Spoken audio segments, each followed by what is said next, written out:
Sveiki, aš esu tėvas Maikas Šmitas.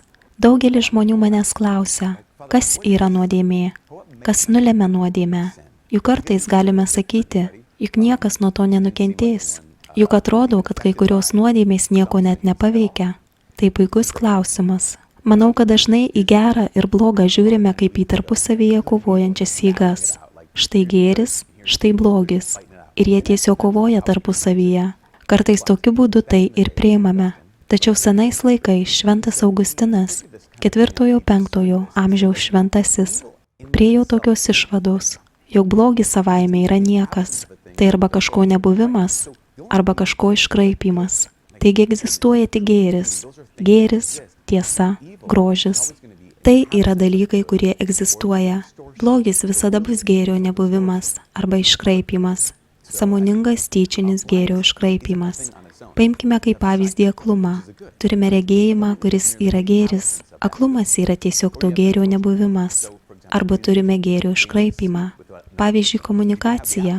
Galimybė kalbėti su kitu žmogumi. Gali jos nebūti ir galite patirti izoliaciją, kas nebūtų gėris. Tačiau taip pat galite iškraipyti komunikaciją taip, kad ji taptų melu arba manipuliavimu kitu žmogumi, o tai būtų gėrio panaudojimas netinkamais tikslais. Matote, blogis pats savaime yra niekas. Tai visada yra gėrio nebuvimas arba jo sąmoningas netinkamas naudojimas. Dėl tos priežasties mes manome, kad nusidėti yra malonu. Vienintelė nuodėmė, kuri nesuteikia jokio gero jausmo, yra pavydas. Kiekviena kita nuodėmė iš tikrųjų suteikia šiek tiek malonumo. Tačiau iš pavydo nieko negauname ir vis dėlto mes vis tiek tai darome. Tai visiškai atskira tema, bet pamaniau, kad verta tai paminėti. Suprantame, kad ne tik žvalgomės po šį pasaulį ir patys sprendžiame, kas yra gera. Mes turime apreiškimą, kuriuo Dievas mums atskleidžia ne tik kas yra gera ir kas yra bloga. Mes turime dar gilesnį apreiškimą. Dievas atskleidžia mums savo valią. Dievas atskleidžia savo širdį.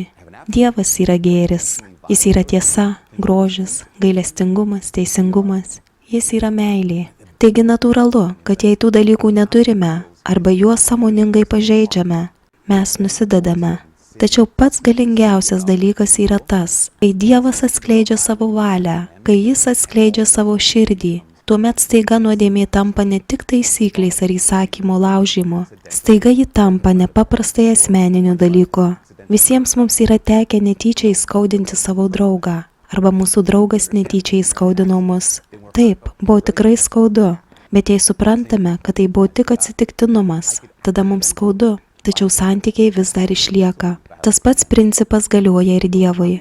Galėčiau netyčia pažeisti taisyklę ir įsakymą, tačiau kai Dievas atskleidžia savo valią, jei žinau, kad tai jo valia ir vis tiek sąmoningai pasirinku daryti tai, ką noriu, tada ne tik laužau įsakymą, aš griaunu santykius.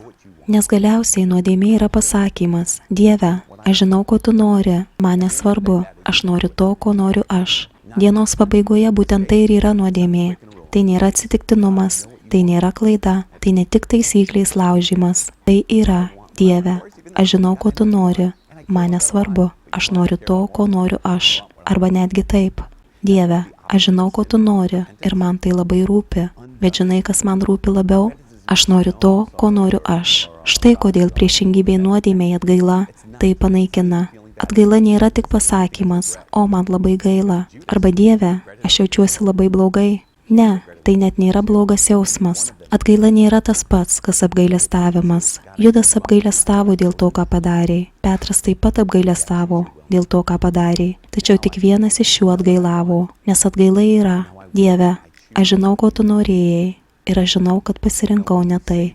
Dabar renkuosi tavo valią. Aš žinau, ko noriu, bet dabar aš renkuosi tai, ko nori tu. Kai mes tai pasakome, kai atgailaujame, mes nusigręžiame nuo savo valios ir sakome taip Tėvo valiai. Tai sudaro erdvę Dievo atleidimui ir iš tikrųjų mus pakeisti. Jis visada nori mums atleisti. Tačiau kai mes pasakome gerai Dieve, ne mano, bet tavo valia, tai leidžia tam atleidimui, kurį Jis visada siūlo, pagaliau pasiekti mūsų širdis.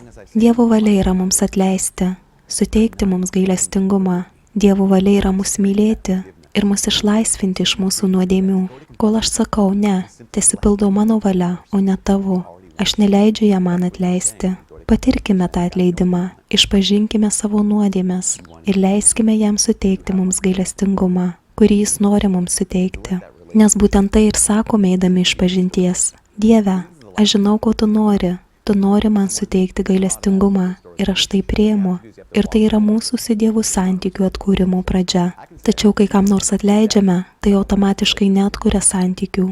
Turime eiti pirmyn su tuo žmogumi, jei norime atkurti su juo santykius.